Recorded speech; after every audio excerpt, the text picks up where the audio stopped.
सोडलं एक विनाकारण. आता हे सगळेच मुद्दे प्रकर्षानं आम्ही ताकदीनं लावून लागणार. विधानसभा मतदारसंघ आहे म्हणजे 288 मतदारसंघ आहे महाराष्ट्रामध्ये. या सगळ्या ठिकाणी तुमचे कार्यक्रम होतील. आता जितकं ऍडजस्ट होईल तेवढा, कारण महाराष्ट्र का लहान नाही, खूप मोठा महाराष्ट्र आहे. जितकं शक्य होईल तितकं. शुभारंभ गेवराईपासून करतो. बीड जिल्ह्यातल्या गेवराईपासून आम्ही 5 ठरली ना, 5 सप्टेंबर पासून ठरली. आता पुढचा म्हणजे ते दौऱ्यात टाकायचा राहिला, ते दौऱ्यात पूर्ण देणार आहेत, पण गेवराईपासून सुरुवात, शुभारंभ आहे त्यात. आणि 288 मतदारसंघात तुम्ही जाणार का घुमरी बैठकीला प्रत्यक्षात? आता जेवढे शक्य होतील तेवढे ना, कारण खूपच मोठा आहे. जेवढा वेळ आहे, जितका वेळ आहे मला मी तितका देणार. 288 जाणं होतंय का 200 मध्ये जाणं होतंय हे आता नाही सांगतात ना, परंतु त्याच्यात 10-15 टप्पे होतील. आता 10-15 टप्पे होतील त्याच्यात, आणि त्याच्यात आम्ही प्रश्न जाणून घेणार आहेत बरेचसे. आमची भूमिका समाजासमोर आम्ही मांडणार आहेत. आरक्षणाला धक्का दिला, मराठ्यांना दिला, धनगरांना दिला, 12 बलुतेदारांना दिला. ओबीसी जरी आरक्षणात असला तरी त्याचे छोटे छोटे प्रश्न खूप आहेत की ते सोडले गेलेले नाहीत, सामान्य ओबीसींचे. आता शेतकऱ्याकडे समाजाचे प्रश्न आहेत, महादेव कोळींचे आहेत, लिंगायत समाजाचे आहेत, दलित मुस्लिमांचे आहेत. हे सगळे सोडवण्यासाठी आणि शेतकऱ्यांचे विशेष करून शेतकऱ्यांच्या प्रश्नावर जास्त ताकद लावणार आहेत. शेतकऱ्यांचं म्हणजे मराठा आरक्षण तर हे एक नंबरलाच आहे, हे सुटूच शकत नाही. बाजूला हे आम्ही 1 इंच सुद्धा त्यापासून बाजूला शकत नाही, आणि ओबीसीतूनच घेणार. हे याच्यावर पण ठामच आहे. आरक्षण मराठ्यांना ओबीसीतूनच घेणार, परंतु शेतकरी ही आमचाच आहे ना, ते तर कुठं लोकांचं आहे. त्याच्या मरणाचे हालचाली नुसते आत्महत्या. त्याने 1.5 लाख रुपये द्यायचे नाहीत, लाख रुपये झाले मोकळे. म्हणजे आमची किंमत शेतकऱ्यांच्या मरणाची किती केली जाते बघा तुम्ही, लाखात. त्याच्यात आमचा सोन्यासारखा माणूस गेला, त्याने आत्महत्या केली, याची किंमत नाहीये सरकारला. असे प्रश्न इतके अनेक आहेत. आता बघा तुम्ही, त्या शहीद झालेल्या जवानांच्या कुटुंबाचा प्रश्न आहे. देशासाठी लढून, या मातेसाठी लढून त्या कुटुंबावरती प्रचंड वेळ आहे. परत त्या शिक्षकांचे प्रश्न आहेत, त्यांचे प्रचंड आहेत. आज सकाळी माझ्याकडे एसटी कर्मचारी आले होते, ते बी शेतकरीचे. त्याने नुसतीच एसटी दामटायची, पैसे सरकारला कमवून द्यायचे. त्याला त्याच्या प्रश्नाकडे कोण ध्यान द्यायना, त्याचा वेतन आयोग लागू करेना, काहीच नाही. नुसते आंदोलन करा एवढं. यांना नीटच करणार आहे मी या सगळ्या प्रश्नावर. आता सरकारला नीट केल्याशिवाय सोडत नाही. मला काय त्या जातीवाद करायचा नाहीये, मला काही देणं घेणं नाही, कारण मी काय छगन भुजबळच्या शाळा शिकलेलं नाही. त्याच्यामुळं ते जातीवादाचा धडा मी त्याच्याकडून घेतलेला नाही. मला जातीचं काय देणं घेणं नाही, मी जातीवाद करणार. पण सगळ्या जातीचे प्रश्न सोडवल्याशिवाय सोडत नाही मी. यांना सुट्टीच देत नाही सरकार, आणि कसं देत नाही यांच्याकडे बघतोच मी. आता मराठा आरक्षण तर नंबर 1लाच, ते तर ओबीसीतून घेतल्याशिवाय सोडणार. गेवराईपासून सुरुवात होणार आहे घुमरी बैठकीला, समारोप कुठे असणार? आता विदर्भातल्या लोकांचं म्हणणं आहे अमरावतीकडे करू, आता काहींचं म्हणणं आहे नागपूरला करू. आता पुण्यावले रात्रीपासून तराला लागले, ते म्हणतात आमच्या मावळकडे करू, मुंबईतले म्हणतात मुंबईत करू. असं कन्फ्युजन झालंय. आता कुंकड करायचंय, कुंकड नाही. कुंकड केलं तर राज्य आमचं आहे ना, असं थोडंच. नागपूरला केलं तरी आमचंच आहे, मुंबईत केलं तरी आमचंच आहे का, ते आमचं नाही तसं सांगून द्या, आमचं आहे का नाही. पुण्यात केला तरी आमचंच आहे. बघा आता समाजाच्या भावनेनुसार थोडं ते टप्पा ही होईल. परंतु सध्या तरी गेवराई, माजलगाव आणि आष्टे ठरली सुरुवातीला. आता परळी, केज आणि बीड आज यायलेत बैठक. आता निर्णय आज चुकाच्या ताकी कोणाकोणाला कशा होत आहे. तुम्हाला कन्फर्म डाटा देऊ, हे काय अर्धवट होईल असं सांगणं म्हणजे ते अर्धवट. तुम्हाला कन्फर्म सगळा रूट आम्ही देणार आहे, कारण 10-12 पेक्षा जास्त टप्पे पडतील असं वाटतं. कारण आता विधानसभा बैठका घ्यायला घुमरी बैठक. ते पोलीस भरती संदर्भातला एक प्रश्न असा आहे की पोलीस भरतीची जी प्रक्रिया आहे ती आता पूर्ण झालेली आहे. या संदर्भात सरकारकडे तुमची काही मागणी असणार आहे का? आज जे पोरं त्या भरतीमध्ये गेले त्यांच्याबद्दल जे कुणबीचं आहे ना, तर त्याला 6 महिन्याची व्हॅलिडिटी दिली पाहिजे. कारण ती व्हॅलिडिटी निघत नाही. काही जातीवादी अधिकारी जाणून बुजून ती वेळ निघून गेल्याच्या नंतर व्हॅलिडिटी द्यायला लागले. काही प्रमाणपत्र द्यायला पण तातडीनं त्याच्यावरती निर्णय घेत नाहीत काही अधिकारी. तोही प्रश्न आहे.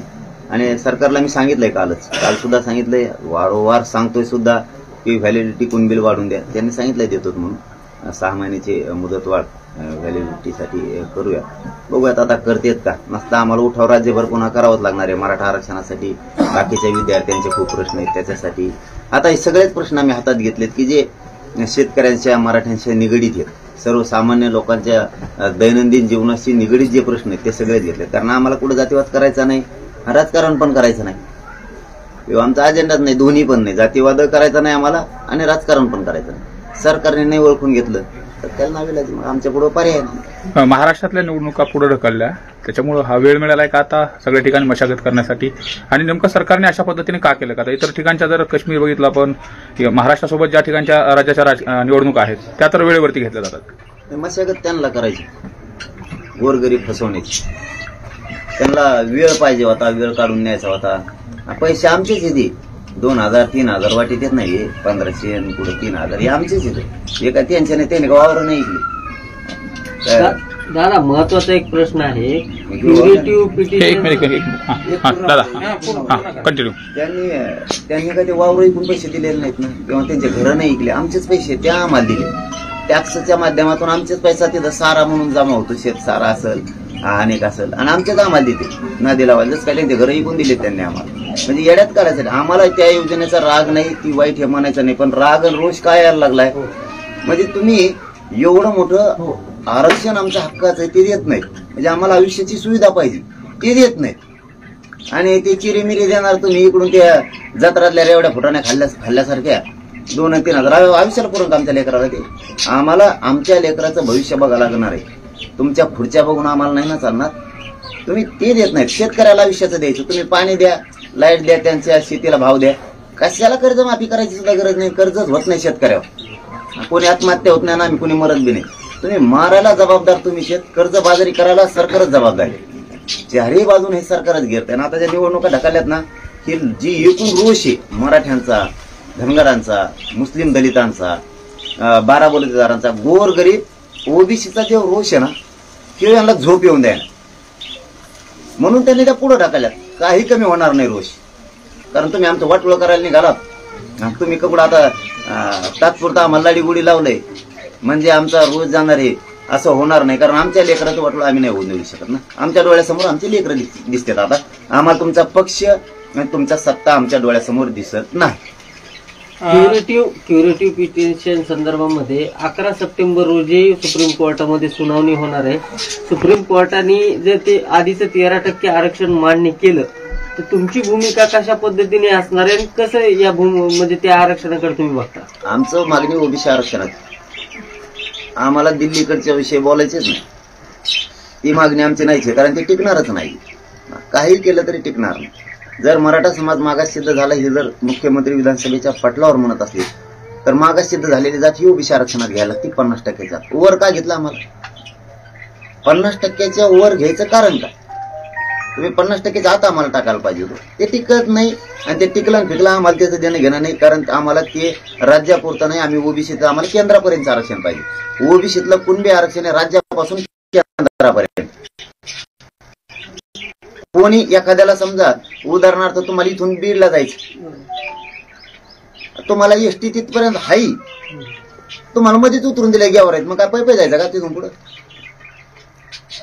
आमचं भविष्य उदाहरणार्थ तिथपर्यंत, आमचं भविष्य राज्यापासून केंद्रापर्यंत ते आरक्षण आमचं तिकीट डायरेक्ट दिल्लीच आहे. तुम्ही दिलं मध्येच उतरून आम्हाला गुजरातलाच, बस म्हणा तिथं कंपनी हिंडत. आम्हाला आमचं हक्काचं आरक्षण आहे ओबीसीचं, ते केंद्रापर्यंत. 10% दिलं ते राज्यातलंच दिलं ईडब्ल्यूचं घालून टाकलं आमचं. म्हणजे केंद्रातून आमचे पोरं उडविले, तुम्ही राज्यातून पण उडविले. आम्हाला नकोच आहे, ते मान्यच नाही आम्हाला, ते आरक्षणच मान्य नाही. आपण आता सगळ्या योजनांचा उल्लेख केलेला आहे. सरकारनं आता पुन्हा एक नवीन योजना आणलेली आहे. मुख्यमंत्र्यांनी बीडच्या कार्यक्रमामध्ये एका नवीन योजनेची पुन्हा घोषणा केलेली आहे, आमचा लाडका शेतकरी योजना. ते डोकं सगळं फडणवीस साहेब असले डोके फडणवीस साहेबाचे चलत. त्यांना माहिती किती राग आला तरी कसा शांत करायचा हे देवेंद्र फडणवीसांकडून शिकायचं, आणि कसा पक्ष बी संपवतो दुसऱ्याचा हे बी त्यांच्या जवळच येते. पण त्यांना माहित नाही की जनतेची शक्ती पुढे कसली सत्ता टिकत नाही. कसली तुम्ही किती काय करा, धनगर बांधव खास ओरिजिनल काम करणारा, स्वतःच्या जातीसाठी स्वतःच्या लेकराची आस्था असणारा खास धनगर जो आहे ना, तो देवेंद्र फडणवीसांनी फसवलेला कधीच विसरू शकत नाही. खास मराठा, जातवान मराठा जो जातीसाठी काम करतो, जो खास मराठा आहे, तो मराठ्यावर झालेला अन्याय आरक्षणाच्या बाबतीत कधीच विसरू शकत नाही. मुस्लिमावर झालेला अन्याय, दलितांवर झालेला अन्याय, सामान्य ओबीसीवर झालेला अन्याय हे सामान्य लोक कधीच विसरू शकत नाहीत. आणि शेतकऱ्याला निवडणूक जवळ आली की दर 5 वर्षाला म्हणतात तुम्हाला कर्जमाफी करू, सोयाबीनला भाव, तुमच्या भाव देऊ, तुमच्या दुधाला भाव देऊ, विचारू का टँकर नाही आली ती दुसऱ्या 2 महिन्यातच दुधाचा व्यापार करणारा सुधारतोय भाऊ. 2च महिन्यात 90 लाखाच्या पुढचीच गाडी बुक करतोय 2च महिन्यात. आणि दूध आमच्या त्याच कॅन्डी 30 सायकल आणि माणूस आहे तेच धोतर तेच, आमचं कैच बदाना, आमच्या चष्म्याच्या काचा फुटलेल्या त्याचा चष्मा 35,000चा, आमच्या व्यवसाय करणार आमच्या दुधावर. या हरामखोर अवलादींनी आमच्या लोकांचं रक्त केले. मग शेतकरी यांना माया नाही, काय नाही, काय नाही. यांना कोणाची माया दया नाही, ना मराठ्यांची आहे, ना धनगरांची आहे, ना गोरगरीब ओबीसींची आहे, ना मुस्लिम, यांना कोणाची नाही. नुसता जातीवाद बस, दुसरं काहीच नाही. मारामाऱ्या लावायच्या आणि स्वतःची सत्ता साधून घ्यायची, मारामाऱ्या लावायच्या आणि स्वतःची सत्ता साधून घ्यायची, एवढंच काम आहे यांचं. विकास फक्त शब्द वापरायचा. आणखी त्यांना ते अरबी समुद्रात छत्रपती शिवरायांचं स्मारक झालं नाही. हिंदुत्ववादी म्हणते स्वतःला, हिंदुत्ववादी म्हणते स्वतःला, छाताड बडून घेते. छत्रपती शिवरायांचं स्मारक नाही झालं. तुम्हाला हिंदू मिल मधलं डॉक्टर बाबासाहेब आंबेडकरांचं स्मारक नाही झालं. आणि लोकांना फक्त शिकवायचं, भाषणात तेवढं म्हणायचं हिंदू जमले, हम कट्टर हिंदू आहे, हे भाषण ठोकायचे. आणि ओबीसी जमले, आमचा डीएनए ओबीसीचा आहे. आता तुम्ही नेमके हाय कुणाची? तुम्ही ओबीसीचे म्हणून त्यांना कळाना, हिंदूला कळाना, तुम्ही हिंदूचे आहेत. हा मला जातीवाद ती बरोबर लपून ठुली इकडे, ते दुसऱ्या देशातली पळून आली ती कोण तिकडे कप केली नाही का आता आरक्षणाच्या आंदोलनात? हा तिकडे कुठे तिथं ती इकडे लपून ठुली येईनी आणि परत म्हणजे आम्ही हिंदू आहे, हिंदूवादी. म्हणजे तुम्हाला आमचं वाटोळ करायचं का या राज्यातल्या नाही देशातल्या लोकांचं? आमच्यात वाद लावून.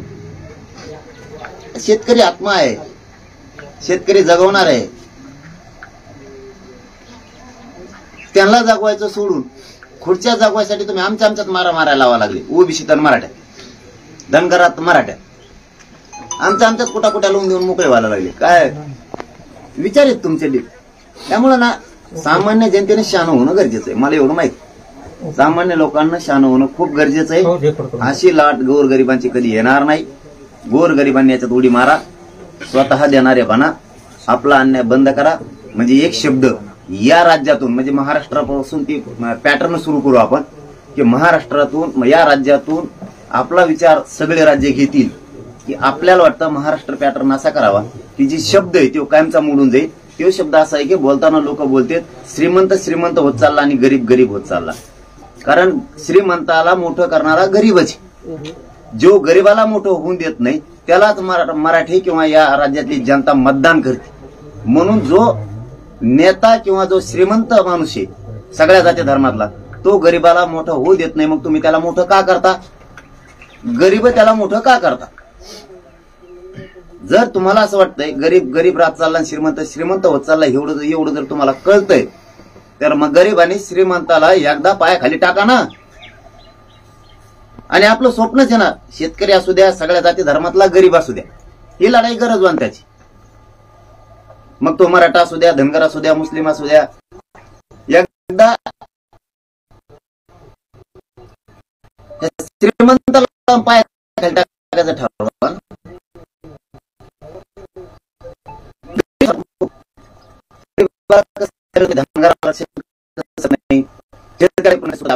दादा, अनेक नेते राजकीय पक्षाशी म्हणजे मला येऊन भेटतात, पण अशा दिवसापासून पाहिलं तर कुठेतरी तुमच्याकडे सुरू आहे. 29 तारीख तुम्ही दिली होती, मात्र ती तारीख परत बदलली गेली. पण हे जर सगळं पाहिलं तर पक्षामध्ये जे पक्षाचे कार्यकर्ते आहेत ते देखील आज अस्थिर झालेत का? त्यांना देखील त्यांच्या अस्तित्वाची भीती वाटते का? म्हणून ते तुमच्याकडे येऊन भेटतात. तुम्हाला फक्त टीव्हीला दिसलेले दिसले, तुम्ही गेल्यावर लय टपूनच असते, तुम्ही गेल्यावर जास्त येते. ती आधी बघत ते लय चाबरे येते. त्यांचा माणूसही आणून ठेवते का पण ते आधी ते म्हणते मीडियावाले गेले सांगा मग भरपूर गाडी कुठे गेल्यावर कसं काय लिहा गाडी लय याच्यात मी चाबरापणा चालू आहे त्यांचा रात्री एक जण लय 7 जण एक जण कशाला लय लय कलाकार लोक आहे त्याच्यामुळं तिथं काय व्हायलंय याच्यापेक्षा लोकांना एक गोष्ट सहन होत नाही आता आपण ज्या पक्ष त्या नेत्याला मोठं केलं मग ते 4, 5, 6 असते किती असतात आता 6 झाले काय 2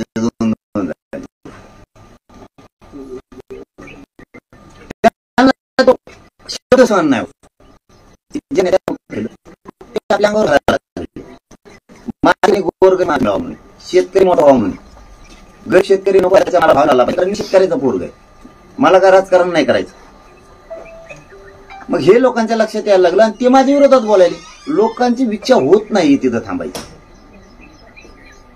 तिथं होत नाही आम्ही हिंदू आहेत ना आम्ही पण कट्टर हिंदू आहेत ना मग हिंदू लोकच काय विरोध करतो आरक्षण द्यायला मग आम्हाला गोटागोटी ढुलक काय तुम्ही आम्हाला आम्ही कशाला आहे आम्ही हिंदू आहेत आम्हाला आमच्या धर्माचा गर्व आहे स्वाभिमान आहे तो असला सुद्धा पाहिजे पण आम्हाला याचं एक कोड नाही उरगडलं मारामारी करायच्या दिवशी दांडके उचल्या दिवशी मराठा पाहिजे काय आरक्षणाचा विषय आला की बाकीचे हिंदूच येत नाहीत का मग आम्हाला विरोध करणारे मग हिंदू जर तुम्हाला एक संघ राहा वाटतो हिंदू जर मोठा व्हावा वाटतो तर हिंदूतला एक प्रचंड मोठा गट मराठ्यांचा याला हिंदूच कसं काय विरोध करतो आरक्षणाच्या दिवशी म्हणजे आमचे लेकरं मोठं व्हायच्या दिवशी तुम्ही आम्हाला विरोध करताय आणि ज्या दिवशी मारामाऱ्या करायच्यात म्हणजे ज्याच्यात काही फायदाच नाही त्याच्यात आम्ही सगळ्यात पुढं आम्हाला छत्रपतीचं हिंदुत्व आम्ही चालवतोय आम्हाला छत्रपतींचे हिंदुत्वाचे विचार पटते ते आम्ही चालू ह्यामुळे लोकांना असं वाटायला लागले की आपल्या लेकराच्या मागणीसाठी हे लोक विरोध करायले कशाला मोठं करायचं मग तो भाजपचा आमदार असू नये ते शिवसेनेचा मंत्री असू नये तो राष्ट्रवादी असू नये तो काँग्रेसचा असू नाही मोठं करायचं आपले लेकर मोठे करा आणि तुम्हाला मी सत्य सांगतो आणि तळतळीनं सुद्धा सांगतो की मराठ्यांनी आणि शेतकऱ्यांनी हेच डोक्यात ठेवणं सुद्धा लय गरजेचं आहे तुम्हाला सगळ्यात जास्त आनंद तुमचं लेकरू मोठे होण्यात असला पाहिजे पक्ष मोठा करण्यात किंवा ते नेता मोठा करण्यात तुम्हाला आनंद असायला नाही पाहिजे हे माझं प्रामाणिक मत आहे सगळ्यांसाठी तुम्हाला आनंद असा वाटला पाहिजे की एखादा नेत्याला तुम्ही निवडून आणता ज्या दिवशी जिंकू त्या दिवशी आपले त्याच्या डोक्यावर उलाढतात म्हणजे मला ते देतो उलाढतात ते डीजे लावते त्याला खाली देतात आमचे लोक काय आनंद हे स्वप्न हे स्वप्न तुमचं अधिकारी पाहिजे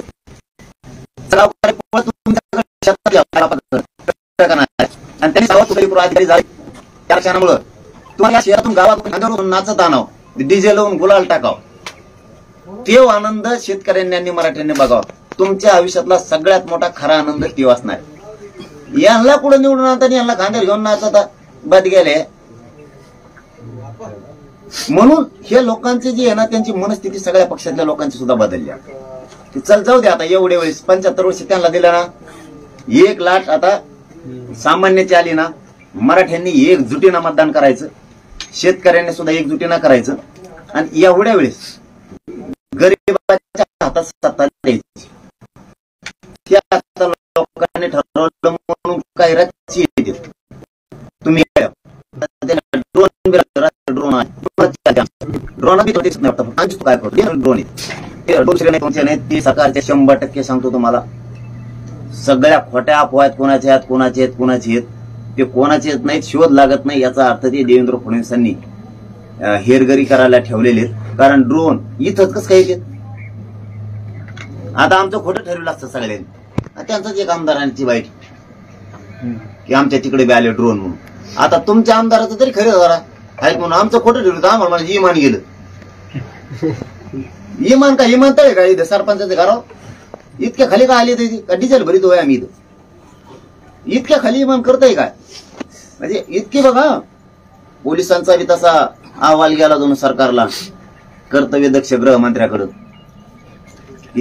ते इमान आहे का आता तुमच्या आमदारांनी सांगितले की मी ड्रोन बघितलंय, ते ड्रोनचे कॅमेरे ही टाकले, शूटिंग टाकल्यात. आता तरी खरं झालं तुमच्या लोकांचं तरी. आम्हाला तर येड्यातच काढणार आहे तुम्ही, मराठ्यांना, धनगराला, मुस्लिमाला, शेतकऱ्याला. आता तुमच्या याचं तरी खरं झाला. हे देवेंद्र फडणवीस ड्रोन आहेत, पण फडणवीस साहेब काहीच होणार नाही. तुम्ही एक करू शकता त्या ड्रोनच्या माध्यमातून गोळ्या घालताना आम्हाला. आणि मी तुम्हाला कोणी काही अडचण नाही. तुमच्या ड्रोन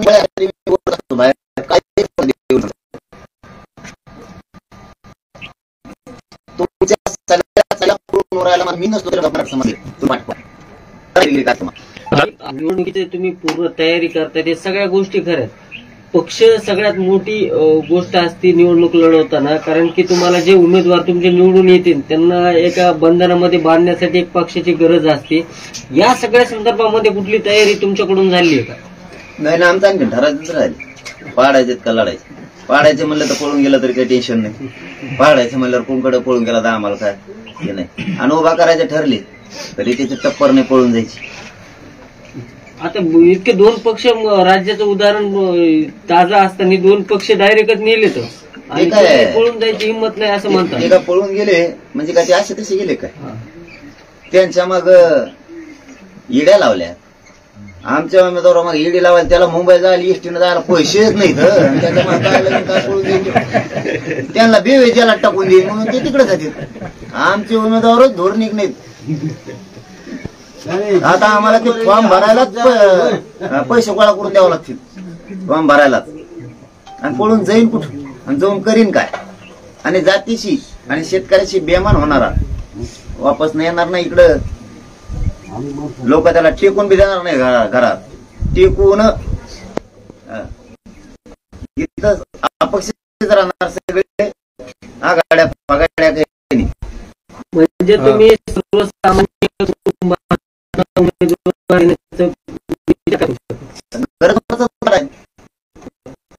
आमच्याकडे नेते म्हणणं असेल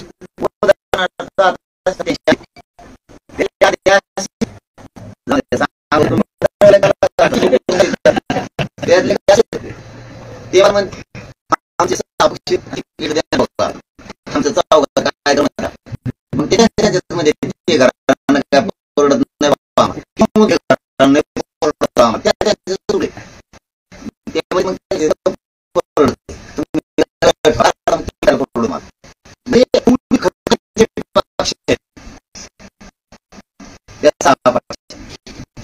गरज नाही कोणाला तिकीट द्यायचे हे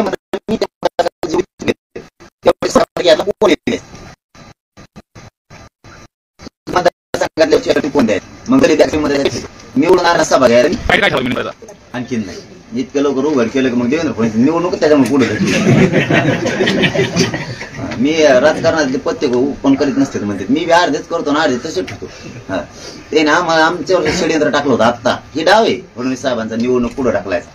कारण त्याला 29 तारखेला आम्ही काय निर्णय घेतो यानुसार वागायचं होतं. आम्ही कोण उमेदवार देतो मग तसा द्यायचा.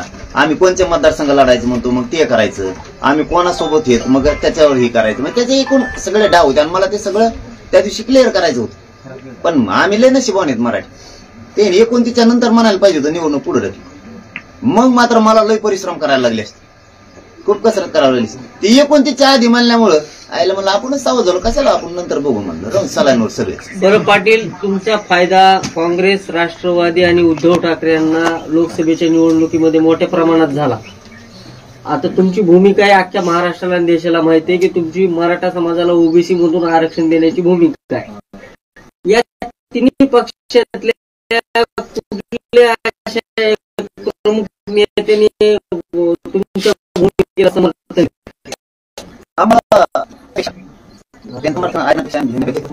माझ्या समाजाचे कोण आमच्या कोण बोलला का धोका दिलाय का काय दिला आमच्यासाठी कोणाला फायदा झाला हे महत्वाचं.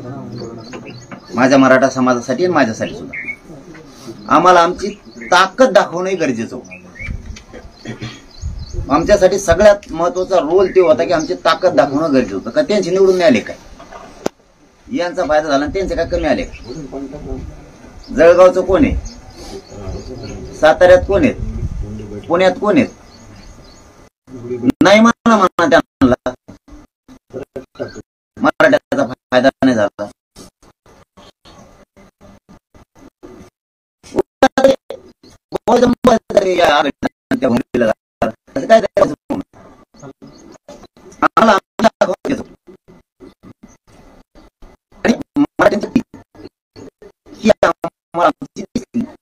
आता जर ठरलं तर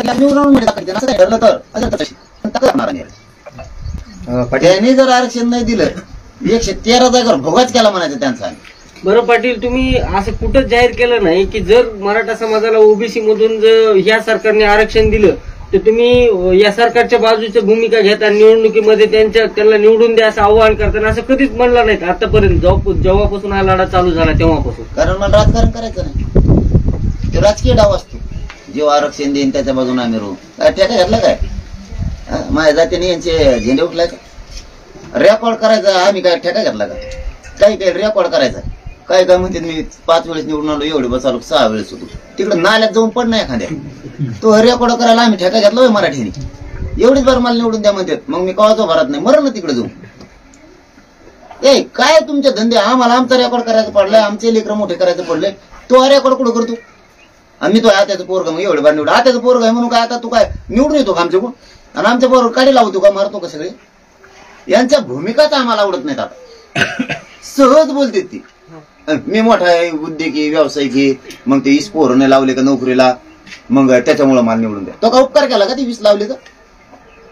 तू त्यांना पगार देतो, ते काम करते, त्याच्या चौपट तुला उत्पन्न होतंय. मग तू कारखान्यात लावतो, कंपनीत लावतो, तू एखाद्या शाळेत लावतो, एखाद्या कॉलेजवर लावतो, उपकार नाही करीत.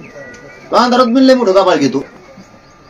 शिक्षक म्हणून तुला नोकरी लावायचं असलं तरी तो आहे तिथं शाळेवरती काम करतो, तेव्हा तो पगार देतो. आणि तू काय फुकट नाही देत, तुला उत्पन्न नाही दे.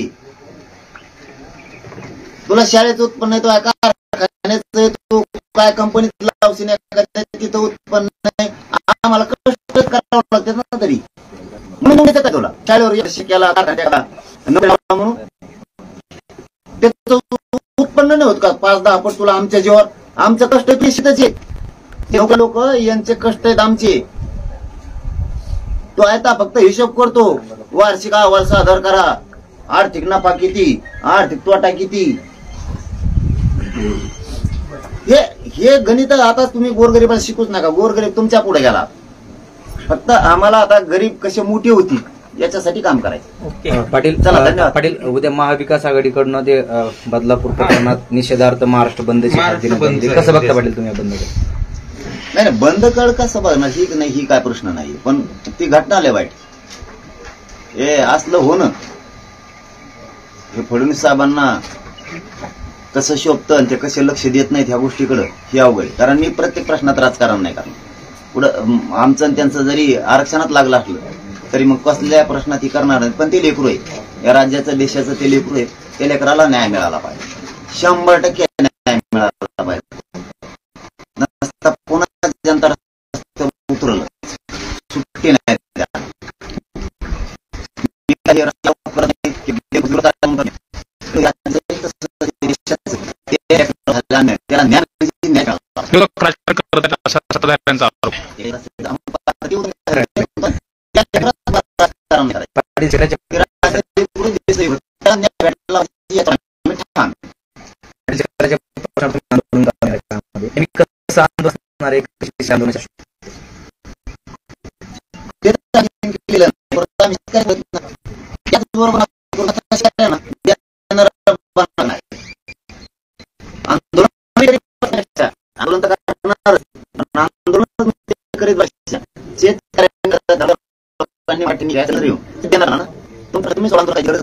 आंदोलन करायचं नाही. तुम जर बाहेर तुम्हाला निघायचं असलं तर तुम्हालाच आता परिवर्तनवादी विचाराचं व्हावं लागणार आहे.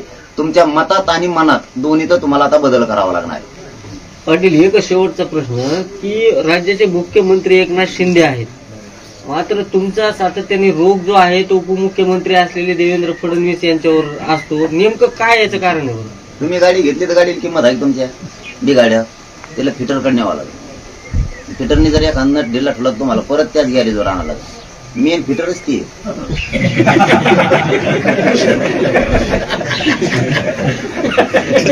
मेन फिटरच ती दुसऱ्याला बोलून करता काय. इकडून जमा करते आणि तिकडून नट बोल्ट गोळा करते ते चौकून त्याचं जॉईंट देऊन ती सुरू करतात गाडी. मग सरकार सुरू केलं ते आता इकडून तिकडून जॉईंट देऊन मग मेनच ती तेच करून